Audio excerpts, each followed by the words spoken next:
বাংলাদেশ জাতীয়তাবাদী ওলামাদলের নাগেশ্বরী উপজেলা ও পৌর শাখার আহ্বায়ক কমিটি ঘোষণা করা হয়েছে।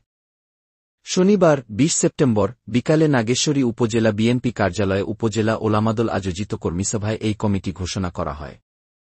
ওলামাদলের কুড়িগ্রাম জেলা শাখার সভাপতি ডেন্টিস ফজলুল হকের সভাপতিত্বে কর্মীসভায় প্রধান অতিথি ছিলেন নাগেশ্বরী পৌর বিএনপির আহ্বায়ক আবুল কাশেম সরকার।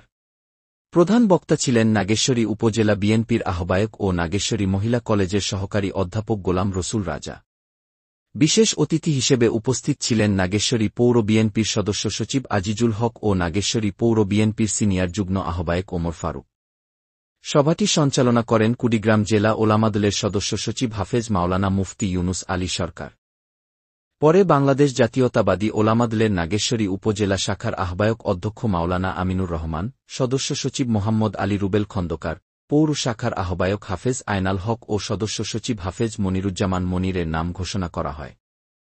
রফিকুল ইসলাম, নাগেশ্বরী, কুড়িগ্রাম।